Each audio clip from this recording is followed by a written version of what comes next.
Bien-aimés, nous ne devons pas vivre considérant notre Dieu comme nos parents qui sont limités même en termes d'amour.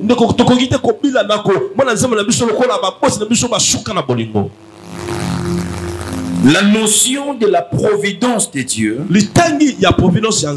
fait appel à la manifestation de la puissance de l'amour de Dieu.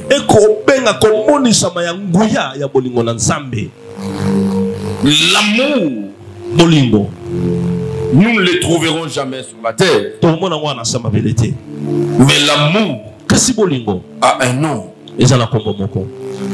L'amour, c'est notre Dieu. L'amour, c'est Jésus. En dehors de lui, il n'y a pas d'amour. Dieu veut contrôler ton histoire.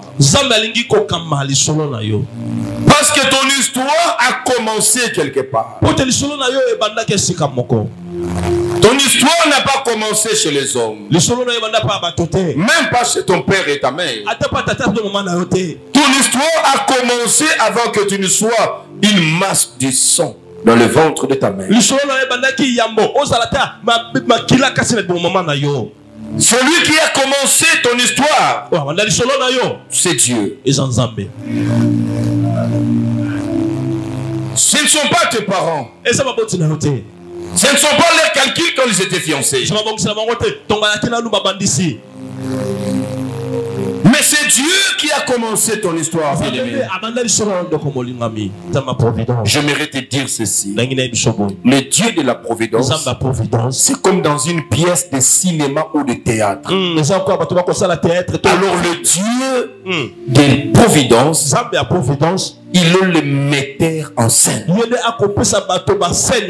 Il sait le rôle que chacun de vous va jouer. Mais lui, il est en train de contrôler l'histoire. L'histoire, c'était Moïse le libérateur.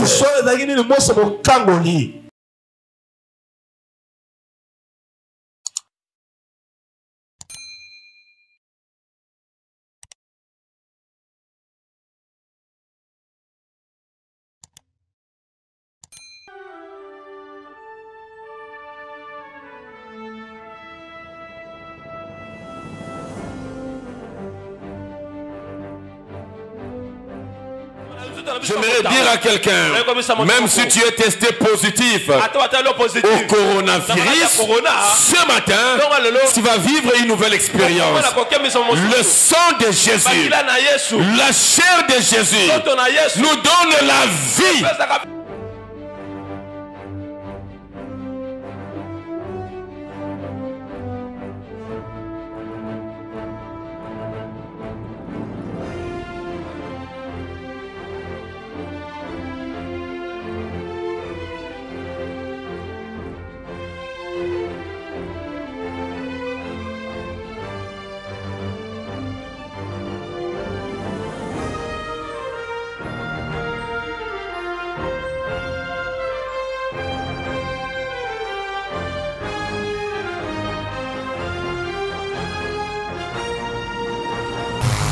Ta parole ne passera jamais. Parce que tu ne passes jamais. L'éternité à l'éternité, tu es Dieu. Ce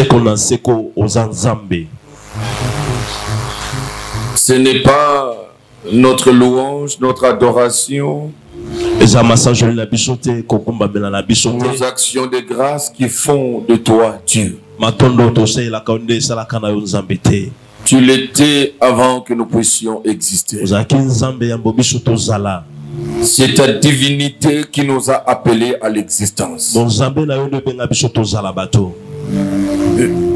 Ce matin, nous voulons te rendre hommage pour cela. Nous voulons te dire tout haut que tu es la source de notre existence. De la même manière que nous ne connaissons pas nos origines, de la même manière que nous ignorons notre fin, Mais toi qui tiens nos origines, tu tiens aussi notre fin.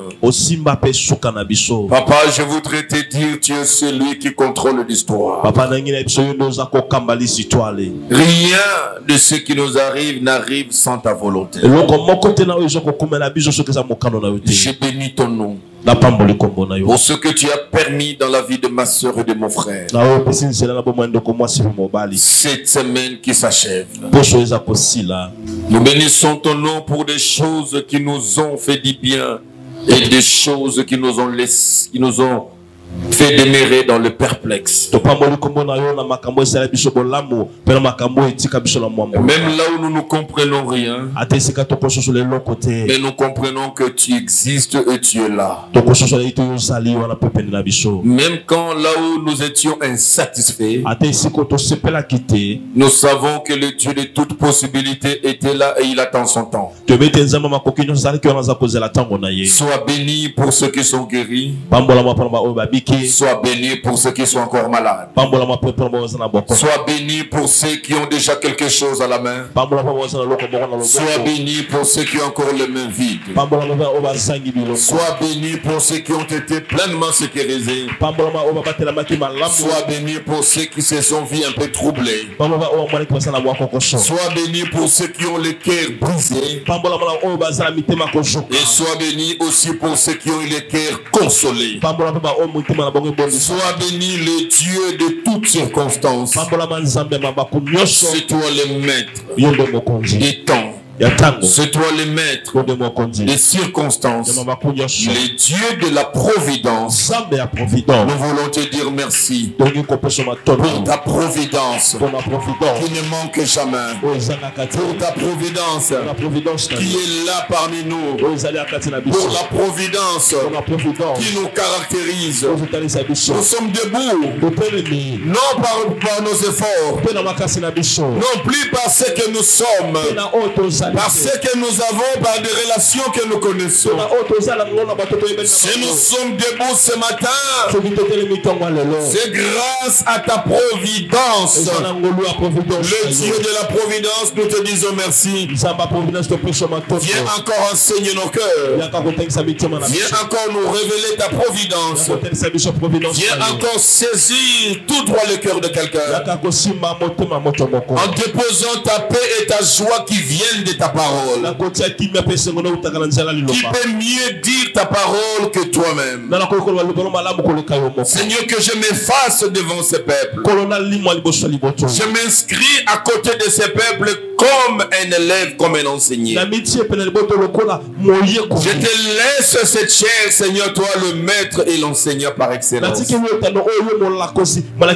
Cet avant-midi, viens nous enseigner tous des mystères, de voix, ta parole authentique, que nous ne trouverons dans aucune réunion de ce monde, dans aucune réunion politico-religieuse.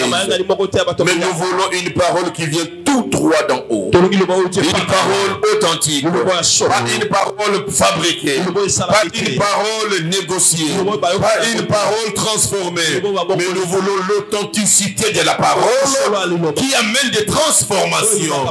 Bénis ces instants. Et la parole, c'est un homme. Tu t'appelles Jésus-Christ, que nous accueillons avec des acclamations. Alléluia.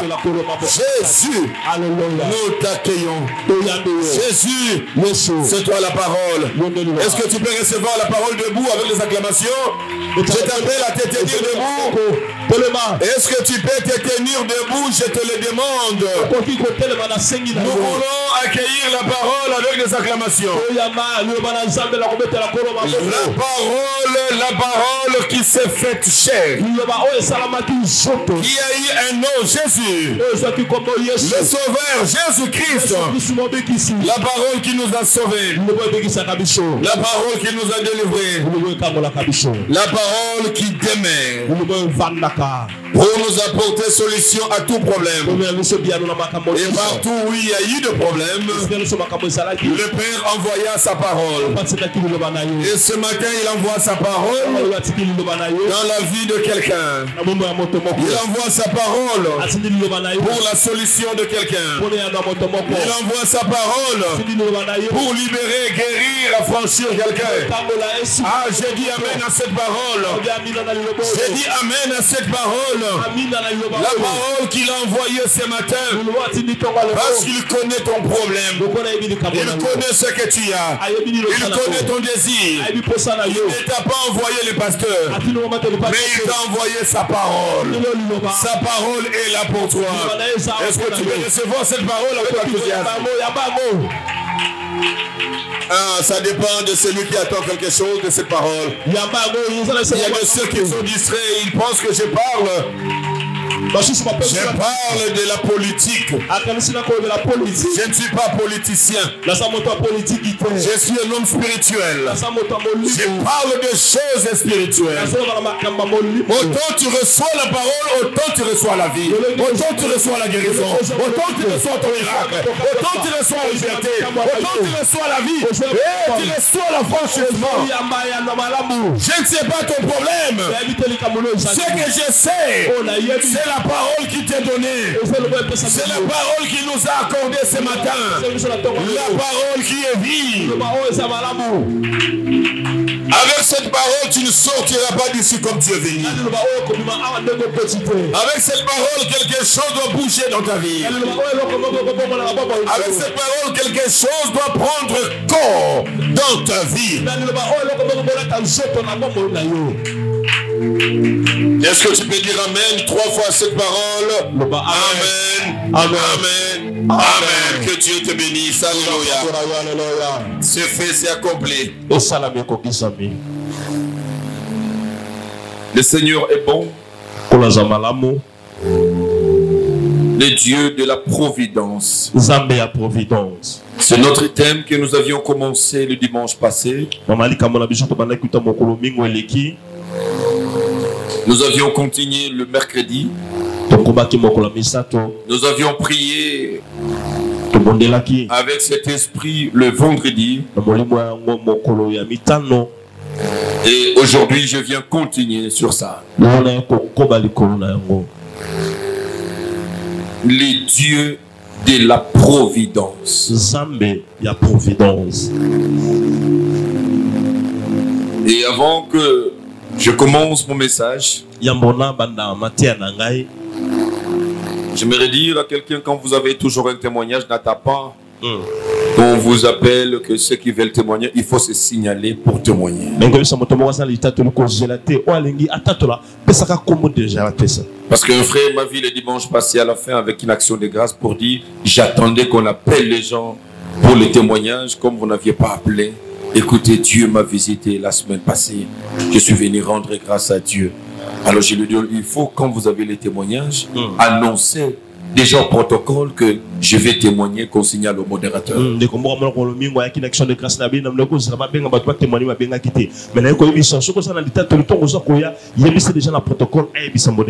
Et nous devons toujours veiller sur ça. Nous devons toujours rendre gloire à Dieu par notre témoignage. Et parce qu'il ne sait plus le faire, il ne sait plus faire son témoignage, je vais faire son témoignage. Là, je parle d'une autre sœur, n'étant plus sur place, elle m'a demandé, après avoir arrivé hier, que je fasse le témoignage à l'église pour elle. Et ici, il a eu à témoigner pas très bien. Je ne sais pas qu'est-ce qu'il a eu ces jours-là. Et puis par la suite, il va m'expliquer que c'était merveilleux, ce n'était pas facile. Ce que Dieu lui a fait, la sœur dont Dieu a donné le visa Schengen.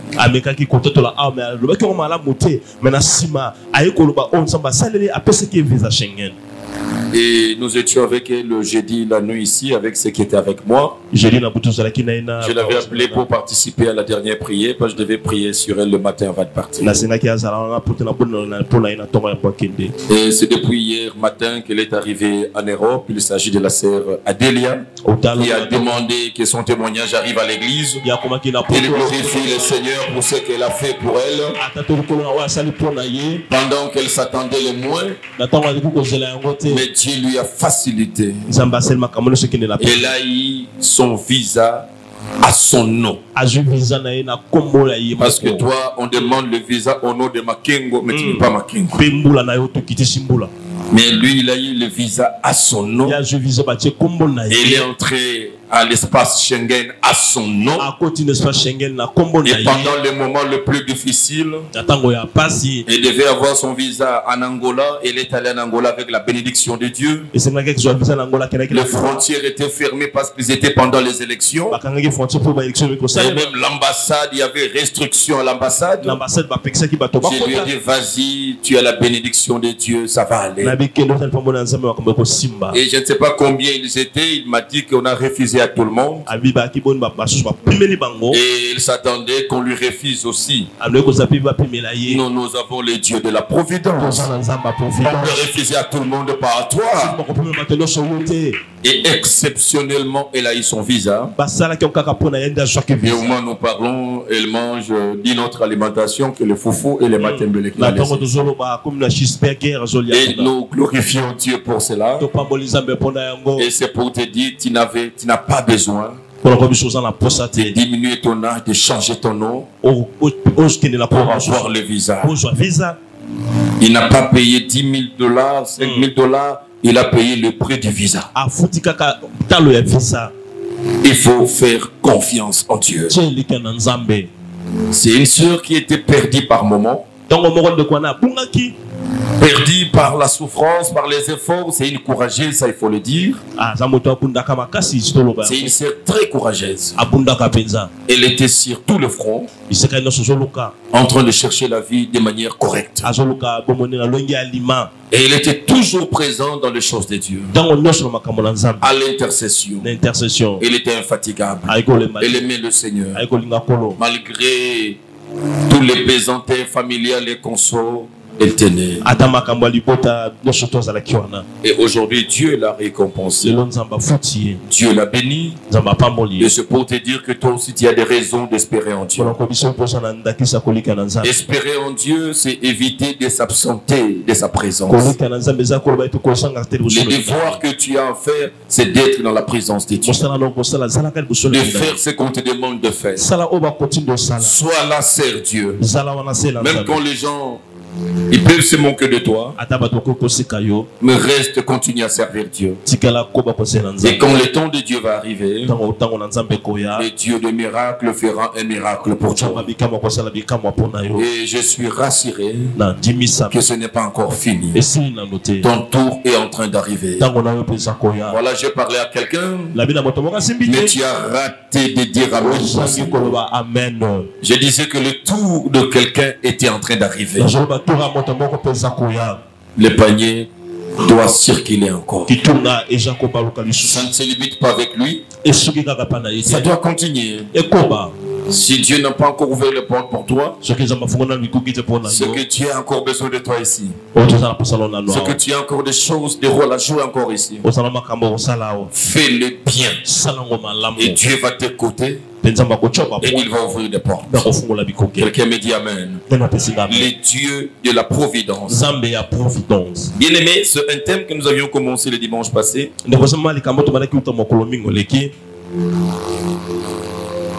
Et c'est un thème qui me fait personnellement du bien. Et je ne sais pas si cela te fait autant du bien. Si tu suis ce message depuis dimanche passé, tu es la personne la plus heureuse. Pour comprendre ce que c'est la providence de Dieu. Tu as un Dieu qui est le Dieu de la providence. La providence de Dieu. Providence Nzambe. Nous l'avions défini sur base du dictionnaire la dernière fois.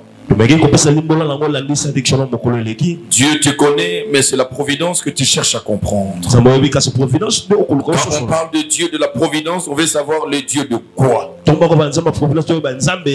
alors que la définition de la providence nous a amené curieusement, selon le dictionnaire, à Dieu encore.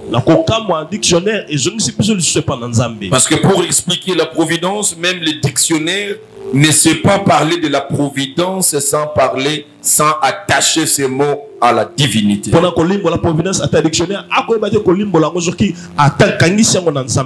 Et de manière logique, le dictionnaire dit que la providence, c'est le soin de Dieu pour ses créatures ou sa création.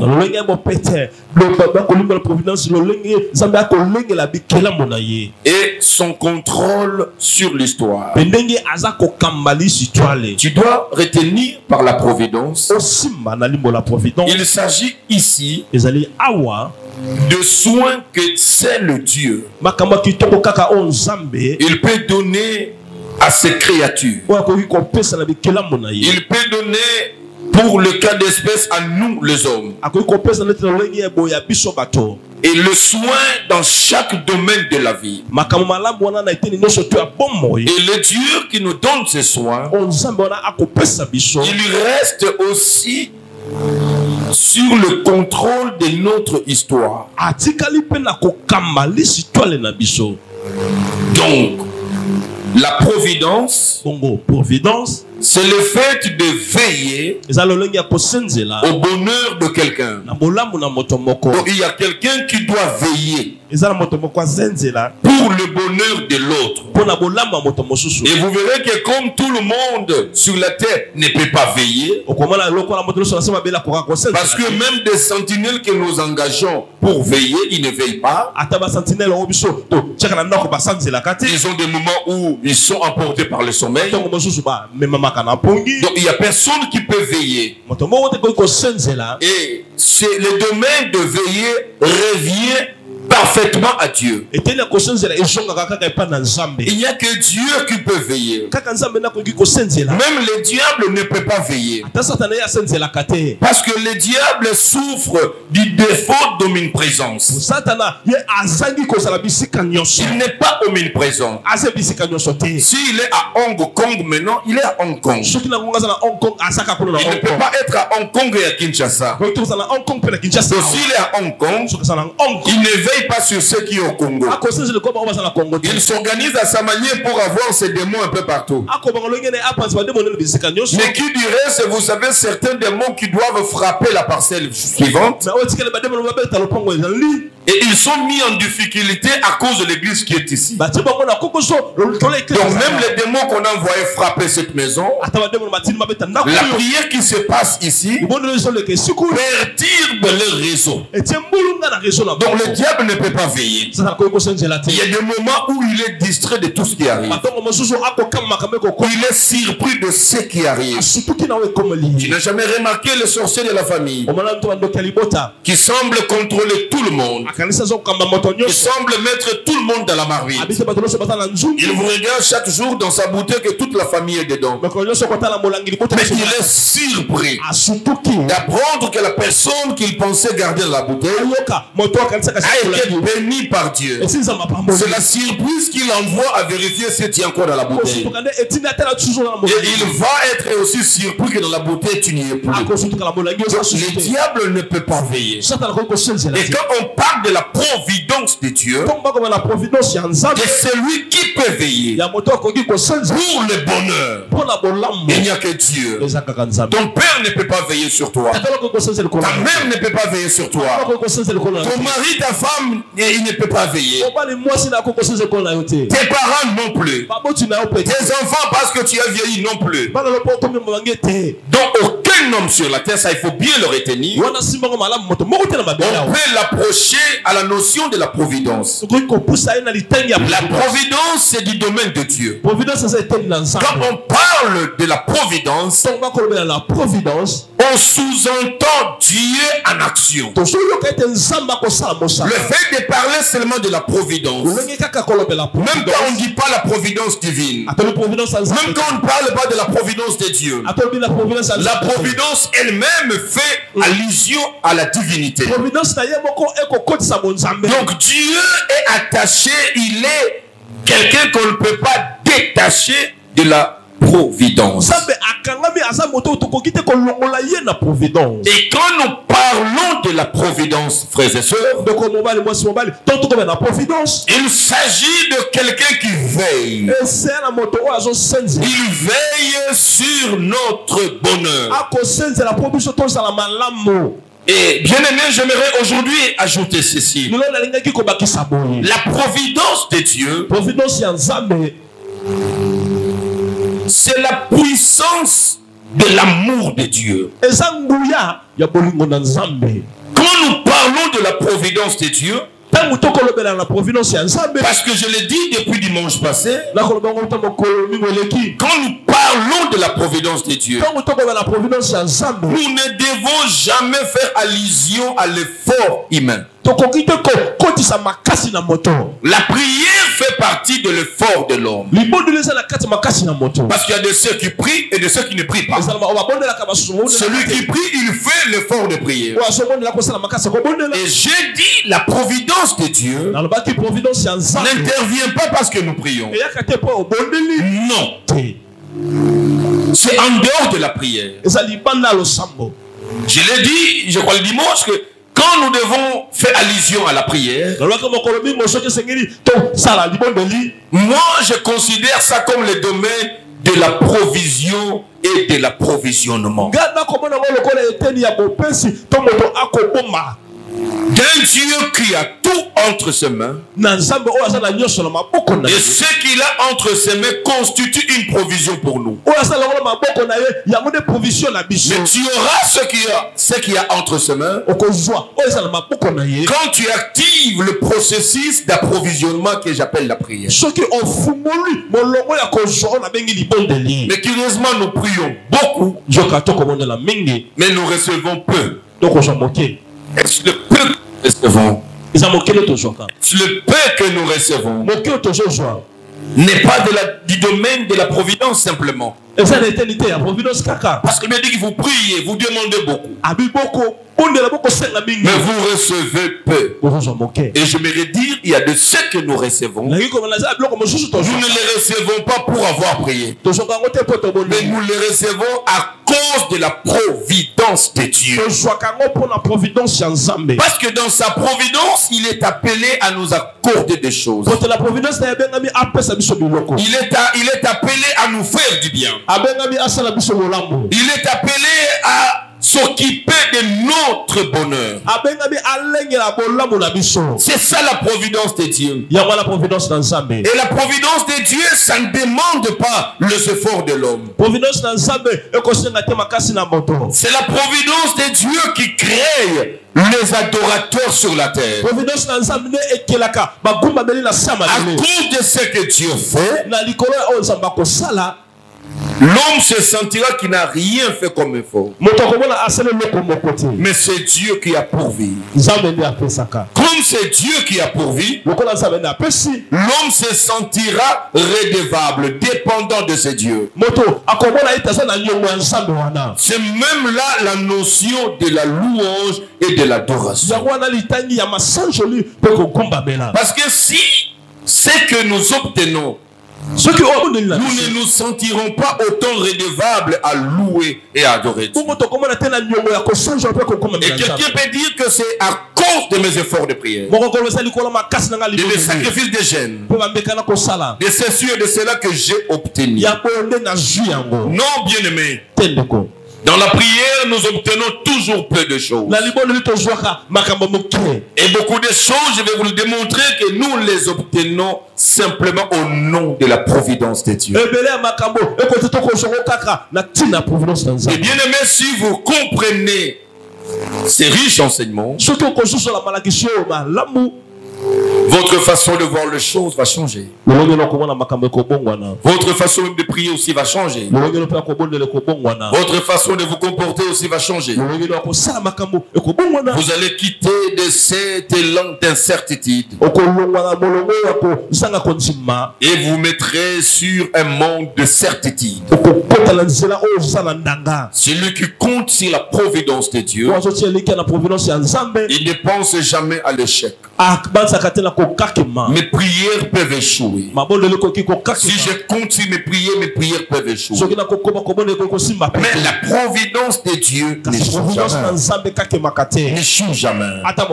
Tes prières peuvent rater, mais sa providence ne rate pas. C'est comme cela la Bible dit qu'il fait sortir le soleil chaque jour, et pour le juste et pour le méchant. C'est le domaine de la providence de Dieu. Il couvre les lits du champ qui ne sont pas croyants, chrétiens par surcroît comme nous. Ils s'occupent des poissons de la mer. Ils s'occupent des oiseaux du ciel. Ils s'occupent des animaux dans la forêt, qui ne font pas des intercessions accompagnées de jeûnes et de prières. Parce que chaque animal se met à sa place. Chaque espèce animale, que ce soit un oiseau, que ce soit, je ne sais pas, un reptile, tout le monde se met à sa place. Il se met à sa place, il sait qu'il est une créature. Et quand il est une créature, il a aussi un créateur. Ce n'est pas à la créature de s'occuper du créateur, mais c'est au créateur de s'occuper de la créature. Et chaque animal se met à sa place. C'est ainsi que vous ne verrez jamais un animal anxieux, un animal qui se fait des soucis. Mais c'est l'homme qui veut quitter sa position. C'est alors que l'homme se donne beaucoup d'inquiétude. Et le Dieu de la providence, quand il revient en charge, il rappelle à l'homme les oiseaux du ciel. Ils ne me demandent rien, je leur donne. Les animaux du champ, ils ne font rien. Et vous qui valez plus que ces animaux, pensez-vous que moi, votre créateur, je ne ferai pas autant pour vous? Parce que vous avez mon image et ma ressemblance. L'homme devait être la personne la plus tranquillisée, simplement par la connaissance que je vaux plus que les animaux, je vaux plus que les anges qui sont autour de lui. Aucun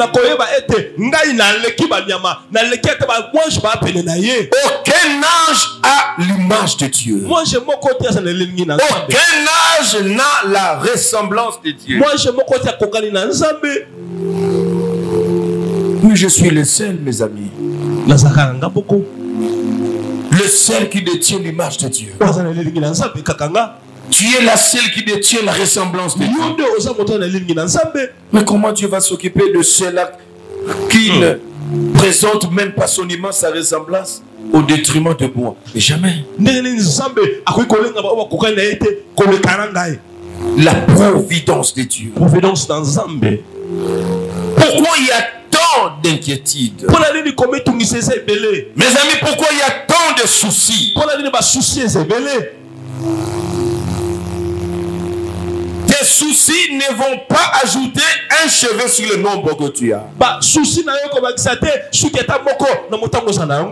10:30 dit, mais écoutez, même vos nombres de cheveux sont comptés par Dieu. Tu ne sais pas combien de péchés, de cheveux tu as perdu quand tu peignais ce matin. Tu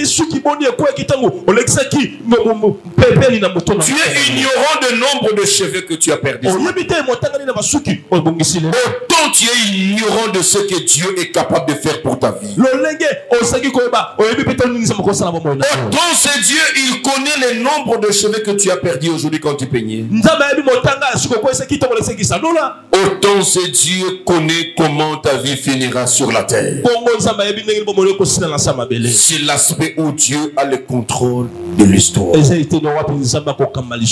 Quand tu penses que c'est fini, c'est toi qui l'as dit. Pour lui, ce n'est pas encore fini. Quand tu penses que non, je m'arrête là, c'est toi qui le penses. Il dit vos pensées ne sont pas mes pensées. Votre raisonnement n'est pas le raisonnement de Dieu.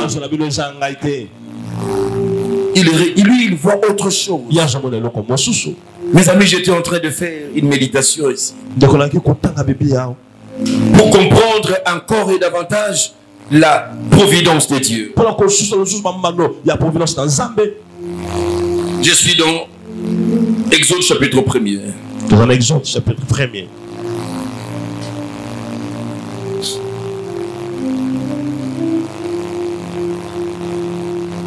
Le verset 15, le Bible dit ceci. Verset 15, le Bible.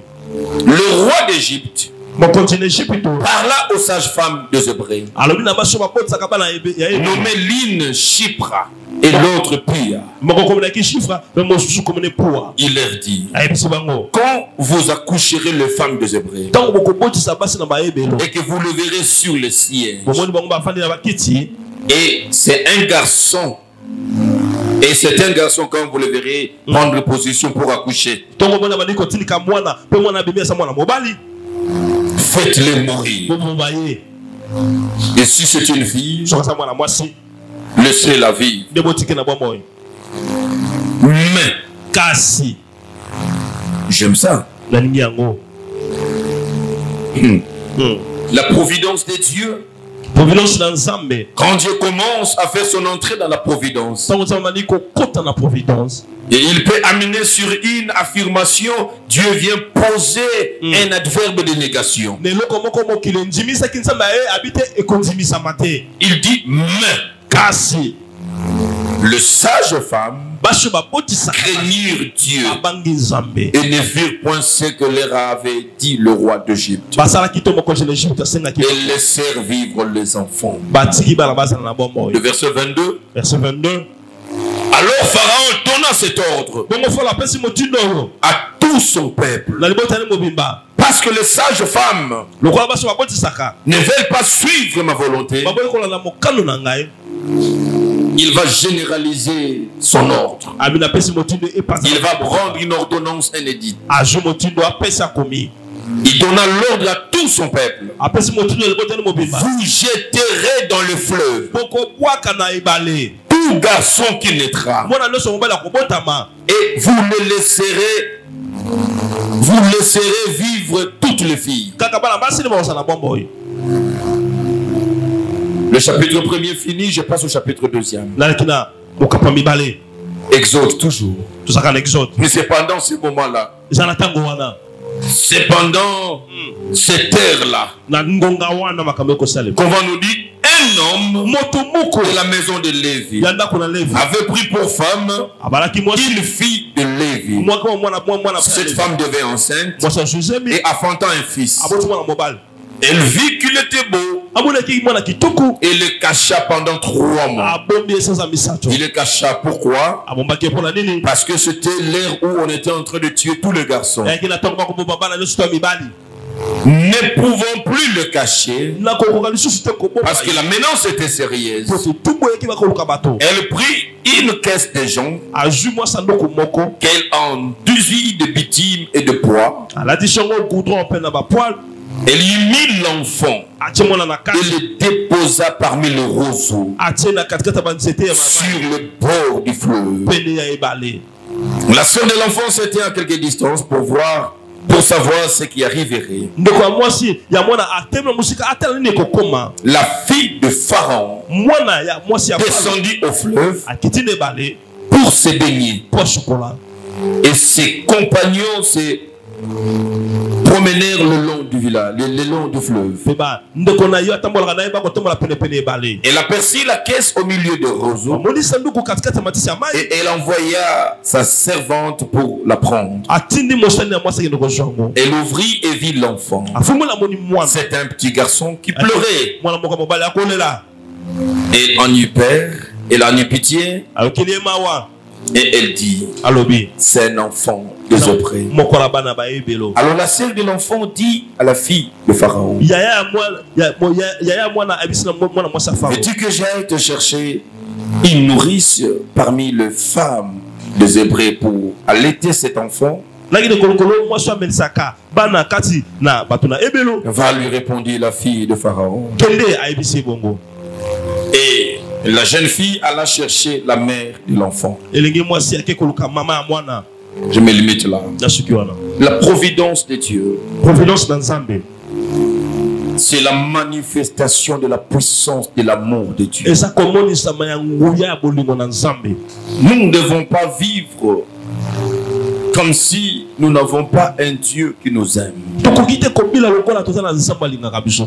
Bien-aimés, nous ne devons pas vivre considérant notre Dieu comme nos parents qui sont limités même en termes d'amour.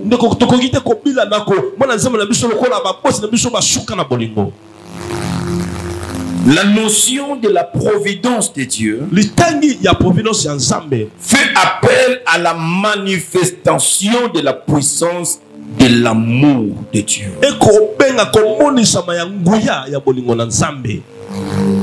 L'amour, nous ne le trouverons jamais sur la terre. Mais l'amour a un nom.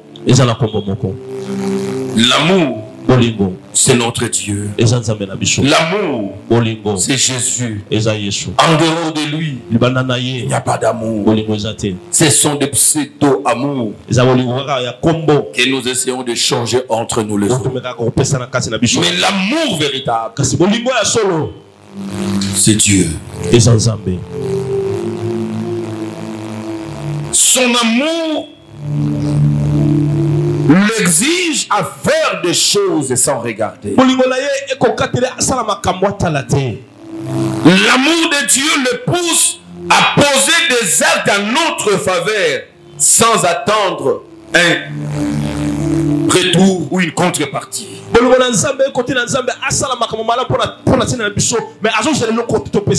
C'est ça notre Dieu. Et c'est ça la providence de Dieu. Dieu veut contrôler ton histoire. Parce que ton histoire a commencé quelque part. Ton histoire n'a pas commencé chez les hommes. Même pas chez ton père et ta mère. Ton histoire a commencé avant que tu ne sois une masse de sang dans le ventre de ta mère. Celui qui a commencé ton histoire, c'est Dieu. Ce ne sont pas tes parents. Ce ne sont pas leurs calculs quand ils étaient fiancés. Mais c'est Dieu qui a commencé ton histoire. Et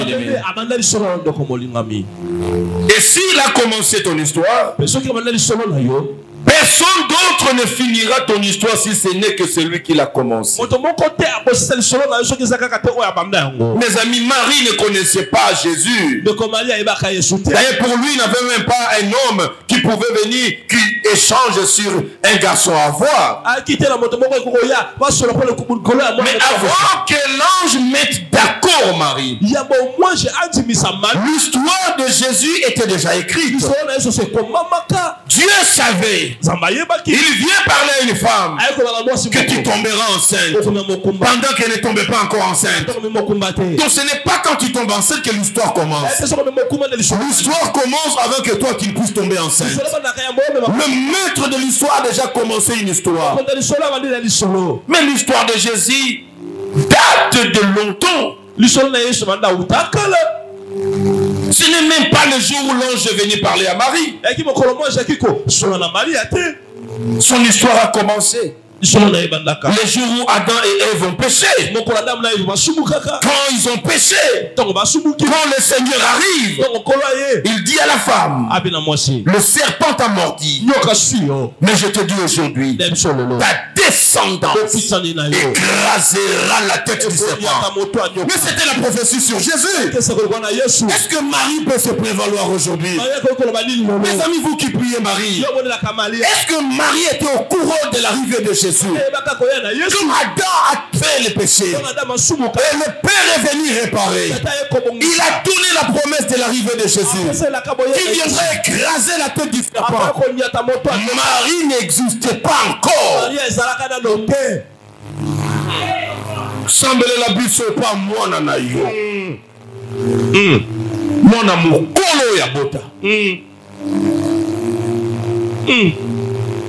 Marie n'existait pas encore. Mais l'histoire de Jésus s'écrivait déjà. Quel est ce prophète qui n'a pas parlé de Jésus? C'est Esaïe ou c'est qui? Et tout le monde a parlé. Esaïe a dit. Pendant qu'Esaïe parlait, Marie n'était pas encore née. Esaïe a dit, un enfant vous est né, mais un fils vous est donné. L'histoire s'écrivait. J'aimerais te dire, bien aimé, tu as toujours l'ignorance de ton histoire. Et même le diable ne connaît pas ton histoire. Moi encore, tes parents qui t'ont mis au monde, tes parents peuvent te dire, au regard de notre tribu, de nos origines, nous finissons toujours comme ça. Il faut dire à ta mère et à ton père, tu as l'histoire des autres, mais mon histoire, c'est Dieu qui en a le contrôle. C'est Dieu, mes amis. Je viens de lire avec vous Joseph qui régnait en Égypte. Lui et ses 11 frères, Joseph, ils sont morts tous. Et la Bible dit, et toute leur génération. C'est pour montrer d'abord la grandeur de la bénédiction de Dieu. Cela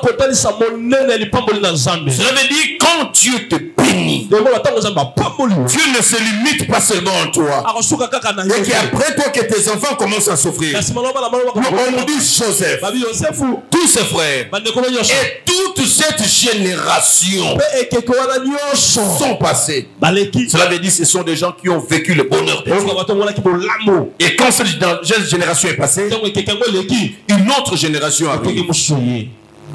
Aussi un autre pharaon arrive. Les enfants d'Israël et les Égyptiens ensemble en Égypte. Et on va remarquer que les enfants d'Israël se multipliaient beaucoup. Ils devenaient de plus en plus forts. Leur force était dans l'alliance. Et l'alliance que Dieu a fait avec Joseph. Pour la terre de l'Égypte. Ils se multiplient en force. Les Égyptiens ont dit attention, ça devient un danger pour les gens. Ils deviennent forts. Les jours où il y aura guerre avec un ennemi, s'il se range seulement du côté de l'ennemi, nous perdons la bataille. Qu'est-ce qu'il faut faire? Commençons à les maîtriser. Maîtriser quoi? L'histoire que tu n'as pas commencé. C'est toi un petit sorcier qui parachute maintenant. Et tu es devenu sorcier il y a que 2 mois ou il y a 2 ans. Tu as encore le zèle d'ensorceler. Et dans ces ailes-là, comme par hasard, on t'envoie chez moi. Et tu ne connais pas comment mon histoire a commencé. Tu ne sais pas que quand j'étais encore enfant, on m'a empoisonné, mais je suis vivant jusqu'aujourd'hui. Et tu ne connais pas mon histoire. Et toi, tu apparais. Bien aimé, il faut interroger l'histoire. Chers frères et sœurs sorciers, interrogeons l'histoire avant de faire quoi que ce soit. Pharaon qui venait d'arriver devait interroger l'histoire. Comment ce peuple est devenu puissant et ici chez nous? S'il a eu le temps d'interroger l'histoire, il allait se contenter de ce qu'il a trouvé. Mais il s'engage à combattre une histoire que lui n'a pas commencé. L'histoire de ses enfants en Égypte a commencé avec Dieu et Joseph. Et lui, il veut entrer au milieu de l'histoire. Bien-aimé, tout celui qui entre au milieu de ton histoire, il ne finira pas ton histoire, mais Dieu finira cet homme pendant l'histoire, et tu finiras ton histoire comme Dieu l'a prévu. Ah, tu n'as pas compris ce que j'ai dit? Peu importe les gens, peu importe les attaques, le combat, qui peuvent interférer le long de ton parcours, le long de ton histoire, ça arrivera. Ils t'ont frappé la nuit et cela t'a atteint. Tu es arrivé le matin, tu es tombé malade. Ça arrivera que quelques coups de tes ennemis arrivent à te toucher. Mais ce n'est pas ça la fin de l'histoire. Je l'ai dit si au courant de la semaine et le dimanche. Oui, s'il y a eu chute dans la vie de Samson, s'il a perdu la force, il a perdu les yeux, jusqu'à devenir un sujet de divertissement pour ses ennemis. Mais ça faisait partie de son histoire. Une chose est vraie, Dieu a appelé Samson pour une mission bien précise. Sa mission était de détruire le Philistin. Dieu l'a envoyé pour battre le Philistin comme un seul homme. Et il a commencé sa mission. Mais sur le parcours de sa mission, il a connu le haut et le bas avec Dieu. Et c'est pendant ce moment que ses ennemis ont eu à danser sur lui, ont eu à les crever les yeux. Et ils ont fait de sa vie comme un sujet de divertissement. Et malheureusement, un jour, ils vont organiser une grande fête où tous les chefs seront là, où tous les honorables seront là, où toutes les familles seront là. Et la Bible dit qu'ils étaient nombreux. Qui était nombreux? Le Philistin. Pour qui tu es à cause de problèmes. Tu t'es réveillé pour prier, tu n'as pas prier. Tu forces la prière, ça ne monte pas. Tu n'as pas encore connu des problèmes. Il y aura des problèmes qui vont vider la force de la prière. Tu auras besoin de la prière des autres. Toi-même, tu n'arrives plus à prier. Samson n'a pris sa force.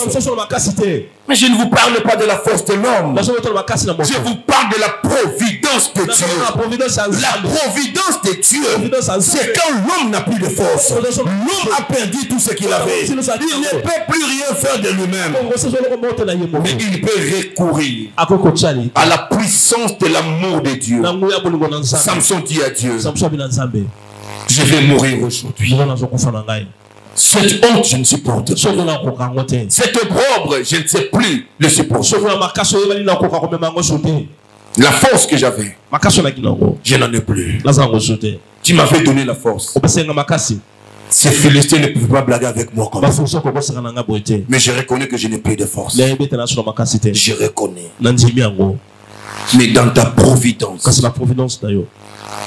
tu ne peux pas me donner pas ma force, mais ta force à toi. Moi, je peux manquer la force, mais toi, tu ne manques pas la force.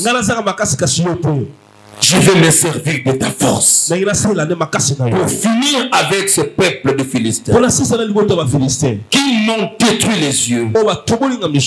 Si je dois mourir, mais je vais partir avec une multitude de Philistins. Le Dieu de la providence, il a donné à Samson la force.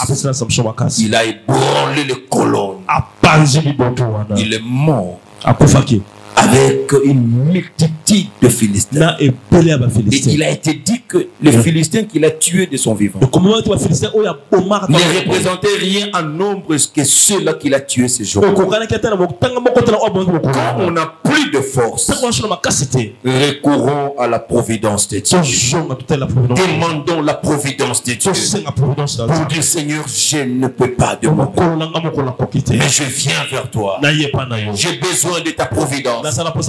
Viens me secourir, viens m'aider. Et ce Dieu-là te dira. C'est ça son travail. Amen. Pharaon intervient. Il dit, nous devons tuer. Nous devons tuer tous les enfants mâles. Il dit, alors comme j'ai imposé le chef de corvée d'abord. Le chef de corvée a augmenté la pénibilité du travail des Hébreux. L'objectif était qu'on le fatigue, qu'on détruise l'air d'eau, leur force, qu'ils n'aient plus le temps à multiplier. Malgré le chef de corvée, l'alliance criait. L'alliance criait en leur faveur. Ils ont continué à se multiplier. Ils ont dit, comme on ne peut pas les empêcher à concevoir, nous pouvons le bloquer maintenant à la naissance, à la couche. C'est le roi qui appelle le chef de femmes sages de l'Égypte. Il dit, vous serez là. Dès qu'une femme hébreu met au monde, regardez vite les sexes. Si c'est une fille, laissez-les. Les filles ne nous feront rien. Mais si c'est un garçon, tuez-les directement. La Bible dit, mais vous savez, quand Dieu est avec vous, il approuve vos voies. Il se sert même de tes ennemis en ta faveur. Ces femmes désobéissent à l'ordre du roi. Le roi qu'il faut tuer dit on ne tue pas. Et on va constater que parmi les naissants, il y a beaucoup de garçons parmi les Hébreux. Et la Bible dit, à cause de leur obéissance, de leur crainte à l'Éternel, Dieu a béni ces femmes et leurs familles. Tu n'es pas appelé à obéir à un ordre mal donné quand tu es chrétien. Tu n'es pas appelé à faire les injustices aux gens parce qu'on t'a imposé le fait. Quand tu trouves que la personne ne mérite pas ça, il ne mérite pas ça. Il mérite, mais il mérite. Il faut être juste devant Dieu. Dieu te bénira. Et le roi qui t'a demandé de faire ça ne te fera pas du mal. Parce que son cœur est entre les mains du Seigneur. Le roi appelle ses femmes et dit, mais j'ai vu les Égyptiens continuent, les Hébreux continuent à mettre au monde. Les femmes ont dit, mais non, quand on arrive, c'est en retard. Les femmes sont tellement vigoureuses qu'ils mettent au monde avant que nous puissions arriver. Dieu a apprécié l'obéissance de ces femmes. Et Dieu le bénit. Alors le roi prend l'ordre général et généralisé. Il dit à tout son peuple, tous les Égyptiens, tout mal que vous verrez, égorgé, jeté où? Sur le fleuve. Si vous voyez seulement un Hébreu mettre au monde, il faut le tuer. Tout bébé mal, tuez-les. Mais ça, c'est un génocide. Les gens cohabitaient. On découvre que le voisin a mis au monde. Cet Hébreu, on s'est signalé et on tué les gens. La providence de Dieu, c'est pendant ces moments où il y avait un arrêt de mort que Dieu va permettre la naissance de Moïse. Et on nous dit, un homme de Lévi prit une femme de la famille de Lévi. Et ils vont mettre au monde un garçon. Vous verrez jusque là. Ni son père,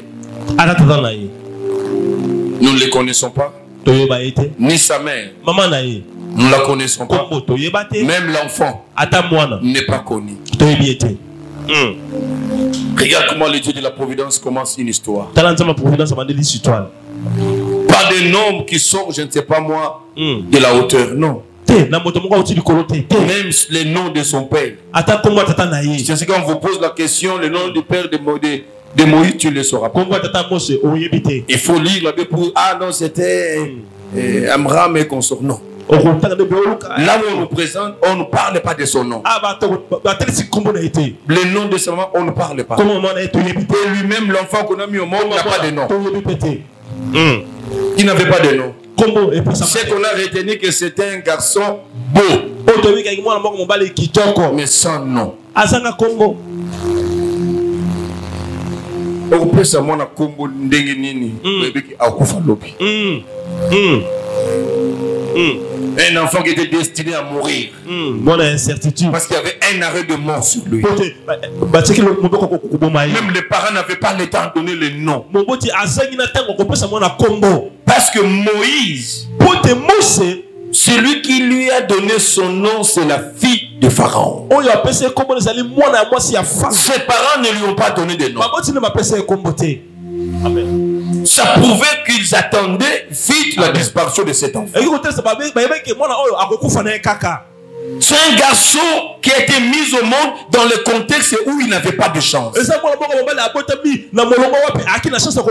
le métier, il n'a pas de chance de survivre. Il ne tiendra pas longtemps.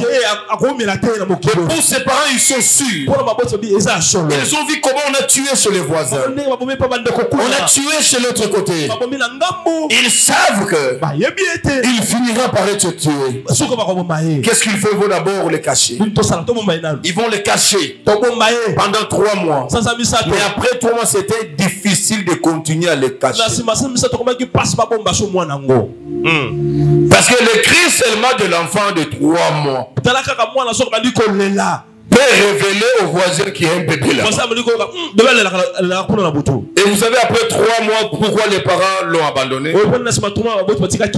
Parce que non seulement que c'est lui qui devait perdre la vie, mais le risque était maintenant que même la vie des parents soit mis en danger. Parce qu'on va découvrir, ça fait 3 mois. Donc vous n'aviez pas obéi. Vous étiez en train de garder l'enfant. De là et la vie des parents est mise en danger. Mais les parents ont dit, on t'a beaucoup gardé. 3 mois. Mais la menace continue à peser.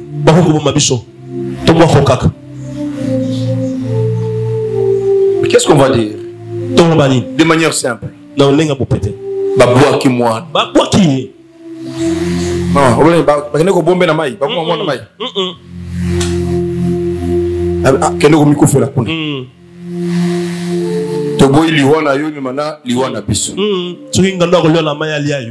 Ça arrive des moments où il faut faire le choix. Et tes parents seront prêts à choisir leur vie et à t'abandonner. Moïse se retrouve abandonné. Et on va le poser sur le zoo de la mort. C'était le zoo qui recevait le cadavre des enfants. Les parents ne savent pas le tuer. Et ils le mettent dans le zoo avec espoir qu'il finira par mourir à sa manière. Mais tu dois finir au zoo de la mort. Au zoo de la mort. Et regarde comment le Dieu de la providence. J'aimerais te dire ceci. Le Dieu de la providence, c'est comme dans une pièce de cinéma ou de théâtre. Alors le Dieu de providence, il est le metteur en scène. Il sait le rôle que chacun de vous va jouer. Mais lui, il est en train de contrôler l'histoire. L'histoire, c'était Moïse le libérateur. il va utiliser ses parents. Après 3 mois, il est dit déposer. Ils vont jeter l'enfant. L'enfant descend dans les eaux de la mort, où on amène tous les cadavres des enfants. Au même moment, le metteur de scène, il garde Myriam. Sa sœur va rester à distance en train de regarder la caisse. Le metteur de scène et le Dieu de la providence, il est en train de voir Moïse. C'est au même moment qu'il va créer les besoins. Non pas les besoins de la douche, pas les besoins de la salle de bain, mais les besoins de se baigner dans le fleuve. Il crée les besoins à la fille de Pharaon. La fille de Pharaon au même instant. Pour comprendre le metteur de scène, il faut voir les coïncidences qui arrivent à l'instant même. L'enfant est en train de naviguer dans l'eau. Sa sœur à côté, tu attends quoi? Le metteur en scène te dit ne part pas encore. Parce que ce qui est plus simple à faire, je n'aimerais pas voir comment mon jeune frère on va le tuer. Je préfère entendre mais pas voir. Mais Dieu endurcit le cœur de Myriam. Parce que Myriam avait encore un rôle à jouer. Oh bien aimé, notre Dieu c'est un metteur de scène. Il dit Myriam, tu ne partiras pas. Reste là. Tu n'as pas encore fini ton tableau. Tu as encore un rôle à jouer. Myriam ne comprend pas. La sœur de Moïse, au lieu de partir, elle reste là. Il tient maintenant la fille de Pharaon. Il dit en vitesse. Il faut vite descendre. Avant que les crocodiles ne touchent à l'enfant. Il faut vite descendre. Avant que les gendarmes de l'armée de Pharaon ne descendent dans l'eau. Il faut que quelqu'un qui aura le pouvoir et le droit de veto, si l'enfant arrive et quitte la maison de Pharaon, peut avoir le droit de veto pour sauver un bébé impuissant, un bébé qui n'est pas chrétien, un bébé qui ne fait pas de prière, un bébé qui ne sait pas prier. Le Dieu de la providence, il prend soin de ses bébés. Il va planter le décor. La fille descend et il ne descend pas seule. Elle pouvait descendre seule, mais si elle était seule, elle n'allait pas avoir le courage de suivre l'enfant dans l'eau. Elle est descendue avec ses servantes. Et comme les servantes tournaient le long du fleuve pour la sécuriser, ils ne savaient pas que même ses servantes, ses militaires, n'étaient pas venus sécuriser la fille de Pharaon. Mais ces jours-là, ils avaient la mission de venir récupérer les libérateurs des enfants d'Israël qui est au milieu des eaux. Ils étaient là-haut. J'aime le Dieu de la providence. Il est le metteur en scène. Il met en scène même les militaires. Les militaires qui n'ont pas engagé. Les militaires qui ne payent pas. Les militaires de l'armée de l'ennemi, mais qui sont utilisés par Dieu pour les bénéfices de celui que Dieu veut sauver. Yes. La fille de Pharaon, il va avoir une caisse. Il dit, je ne peux pas entrer prendre le risque. Il dit à ses servantes, cherchez-moi la caissette là. Amenez-moi la caissette là. Et on va amener la caissette. Il va ouvrir un bébé beau, mais qui ne priait pas, mais qui était en train de pleurer dans le zoo de la mort. Moïse est en train de pleurer parce que toi tu pleures, tu penses que tu fais mal. Moïse a pleuré, il n'avait pas de force. Quand on n'a pas de force, on pleure devant la providence de Dieu. Amen. Entre la mort qu'il cherchait, sans abri, sans famille, Moïse n'a pas de prière à faire. Le libérateur, il n'avait que les yeux pour pleurer. Il était en train de pleurer. Il a testé sa faiblesse. Il a testé qu'il n'avait pas de force. Bien aimé, quand tu as la force, la providence ne viendra pas. Mais quand tu n'as plus de force, tu commences à pleurer. Tu dis, je n'en peux plus. Je n'en peux plus, papa. C'est alors que sa providence. Sa providence viendra. Sa providence viendra. Sa providence viendra. L'enfant a été tiré. Il a été tiré. Notre Dieu, c'est le Dieu de la providence. Moïse seul, sans son père, sans sa mère, sans sa soeur, seul avec le courant d'eau de la mort. Il pouvait voir comment on faisait tomber les autres bébés qui étaient morts. Tu ne sais pas pourquoi tu es en vie jusqu'à aujourd'hui. Toi, tu sais les décrets de la mort qui pesaient dans votre famille à ta naissance. Tu sais combien on t'a cherché pour mourir. Tu n'avais pas de force pour prier. Si aujourd'hui, toi, tu ne sais pas adorer Dieu, tu ne sais pas louer Dieu, tu ne sais pas rendre grâce à Dieu, je suis choqué pour toi. Ce ne sont pas tes prières qui font de toi ce que tu es. Tu étais faible, tu étais indigent. Mais le Dieu de la providence, il te regardait. Pendant que tes parents ne savaient pas te donner le secours, il te donnait le secours. Il pouvait se noyer avant que la fille de Pharaon descende. Mais le metteur en scène, il garde tout le monde. C'est au même moment. Quand vous lisez, vous n'allez pas comprendre. Après, c'est la fille de Pharaon qui parle avec Myriam. J'ai relu 2-3 fois. Je n'ai pas vu le temps où Myriam a quitté là où il était pour arriver. Mais comment on peut approcher la fille de Pharaon facilement? Comment une Égyptienne peut approcher une princesse? Mais ça ne peut pas se faire facilement.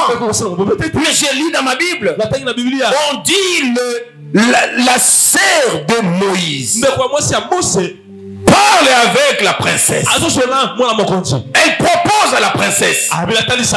Écoutez, quand le metteur en scène est là, il peut unir même deux personnes qui ne pouvaient pas naturellement s'unir.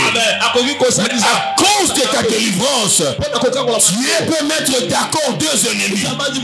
Deux ennemis qui ne s'entendaient pas. Mais Dieu les met d'accord pour te sauver de là. Et la fille de Pharaon, au lieu de refuser, non, elle accepte. Tu ne refuseras pas quand le metteur en scène t'a déjà saisi. Tu ne refuseras pas quand le Dieu de la providence est en train d'écrire l'histoire. Amen. Dieu qui prend soin de toi. Dieu n'a pas voulu que Moïse aille prendre du lait. Mais Dieu voulait qu'il prenne le lait maternel. Je l'aimais. Ce Dieu est merveilleux.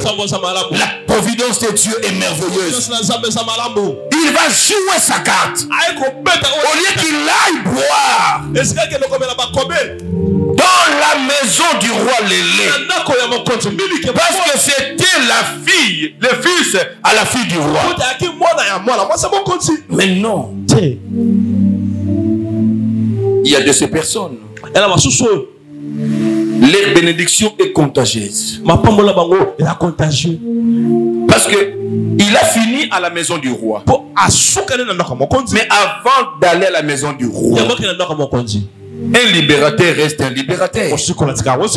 La bénédiction d'un libérateur, il n'ira pas comme ça. Il doit commencer par influencer sa famille. Quand on les ramène chez ses parents, parce qu'on doit commencer à l'allaiter là-bas. Sa mère propre va l'allaiter. Parce que c'était une question d'alliance d'abord. Il devait rester sous l'alliance. Il devait bénéficier de l'alliance de son père et de sa mère. Elle rentre là-bas. Mais la fille de Pharaon devait commencer à venir lui rendre visite. Alors si vous n'avez pas de chaise, avant qu'il ne vienne, il y a les frais d'installation, les frais d'aménagement, les frais de restauration de la maison. Parce que la fille du roi commencera à venir ici. La maison qui n'avait pas de tapis, même les tapis de couleur, on ne sait pas ce que c'est noir. Et tu auras le tapis rouge à la maison. Ah, est-ce que tu as compris ce que je dis? Quand tu commences à jouer sa carte, la maison qui n'avait pas de fauteuil, on n'avait que des petits tabourets. Mais parce que la fille de Pharaon viendra, il y aura un frais d'installation qui va le précéder. On viendra désinfecter la maison, désinsectiser la maison, dératiser la maison, parfumer la maison, remettre la peinture, mettre le fauteuil Louis XIV, le tapis rouge. Tout ça c'est à cause de quoi? À cause d'un bébé Moïse. Ah, tu n'es pas n'importe qui. Je viens te dire, tu n'es pas n'importe qui. Autant les sorciers ont échoué, tu n'es pas mort à cause de la de Dieu. Dieu te bénira à cause de toi. Il redonnera encore la valeur à ta famille. Il redonnera la joie à ta famille. Je parle à quelqu'un. Je parle à quelqu'un. Ta famille a souffert, mais c'est à cause de toi. Dieu t'a choisi. Il va révéler sa providence. Il va révéler sa providence au travers de toi. Que ta famille retrouve la gloire.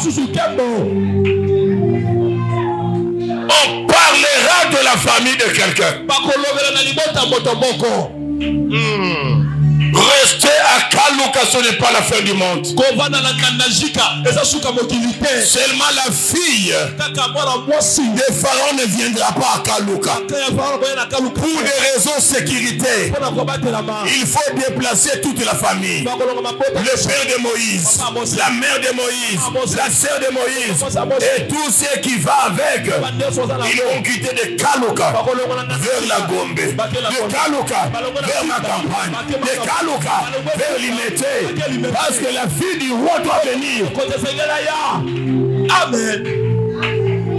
Qui pouvait comprendre la providence de Dieu? La providence de Dieu, c'est aussi le temps de confusion et de douleur. Le temps où on se cache, on ne sait pas bien respirer. Mais tout ça, c'était pour le bien. Toutes choses concourent au bien de ceux qui aiment Dieu.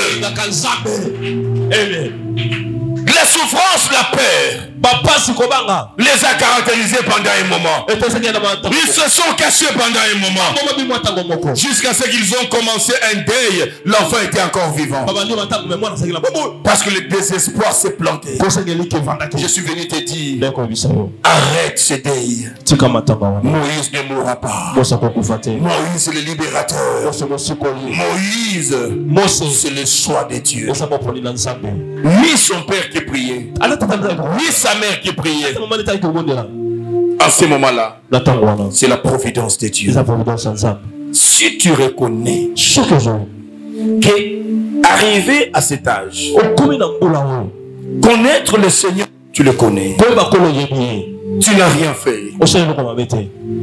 Tu ne connais pas le sorcier de ta famille. Tu ne connais pas. Combien de sorciers t'ont recherché?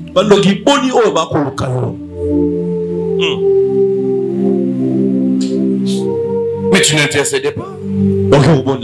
Parce qu'aujourd'hui tu commences à t'enorgueillir. Non, c'est à cause de l'intercession. Je suis une femme de prière. Je suis un homme de prière. Ce ne sont pas tes prières qui font de toi ce que tu es. C'est la providence de Dieu. La puissance de son amour. Il vient, il regarde pas tes faiblesses. Il vient, il regarde pas ce que tu fais par moment. Mais il vient vers toi. Parce qu'il est ton responsable. Bien-aimé, Dieu est ton responsable. Amen. C'est dans sa responsabilité qu'il vient en providence. Notre Dieu. Notre Dieu. Et si tu comprends ça, où tu vas dormir tranquillement. On vous dit que votre famille a plein de sorciers. Il dit oui, c'est comme Moïse qu'il était sur les eaux de la mort. Plein de crocodiles, plein de mauvais esprits. Un Moïse ne peut pas mourir sur les eaux du Nil. C'est ainsi que la fille de Pharaon, il va l'appeler du nom de Moïse, qui veut dire simplement tirer des eaux. Écoutez, il y a des expériences que Dieu t'amène au plus bas niveau de ta vie. Tu ne les comprends pas. C'est l'ombre des défis qui vont t'attendre demain. Amen. Tu n'as pas compris. Le défi qui t'attend demain, Dieu te le fera passer en miniature. Un jour, tu seras devant ça, mais tu ne te rendras pas compte. Pourquoi il est tiré des eaux? Pourquoi tirer des eaux? Parce que le plus grand obstacle dans son ministère sera les eaux. Sera les eaux. Le plus grand obstacle du ministère de Moïse, c'est les eaux. C'est la mer rouge.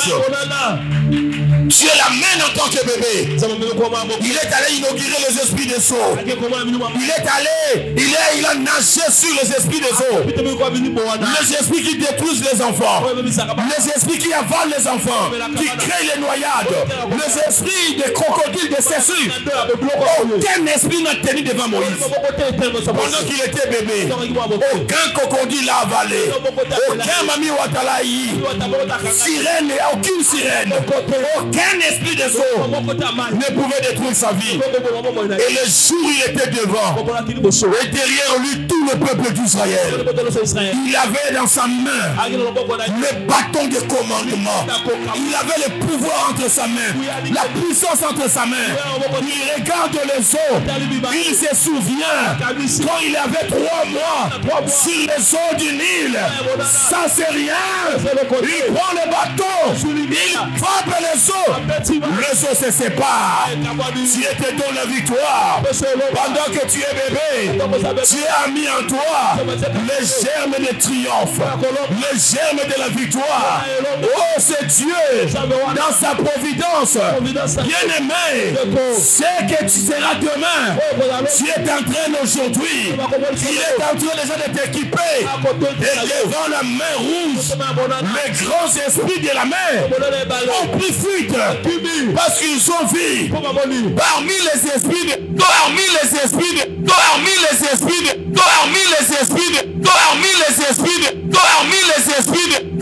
l'obstacle d'Adam, l'obstacle de longtemps, cet obstacle est brisé. Commence à prier sur tout obstacle qui s'est tenu devant toi. Commence à dire j'ai le pouvoir sur toi, j'ai la puissance sur toi. Obstacle, l'obstacle doit céder au nom de Jésus. Allez prier contre l'obstacle. Priez contre l'obstacle. Commence à ouvrir la mer rouge. Commence à ouvrir la mer rouge. Commence à prier au nom de Jésus. Que la mer rouge s'ouvre. Tu as les bâtons à la main. Tu n'es plus le bébé qui a pleuré hier. Aujourd'hui tu es établi. Au nom de Jésus.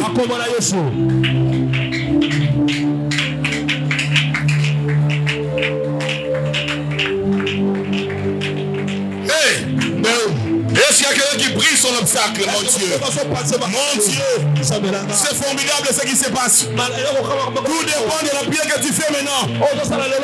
Aujourd'hui, il te donne le bâton. Tu as le bâton. N'aie pas peur. N'aie pas peur de l'obstacle. Commence à déclarer que cet obstacle puisse s'ébranler.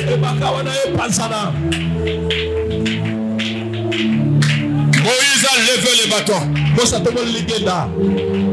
Il a levé les bâtons. Il a frappé les eaux. Il a frappé les eaux. Il a frappé les eaux.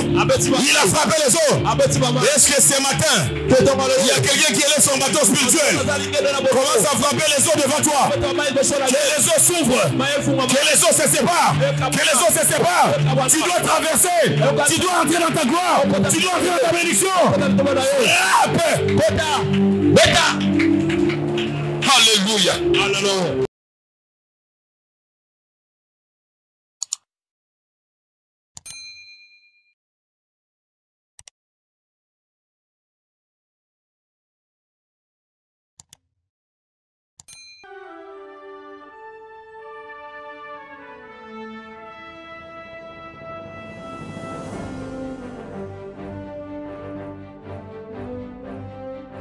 J'aimerais dire à quelqu'un, même si tu es testé positif au coronavirus, ce matin, tu vas vivre une nouvelle expérience.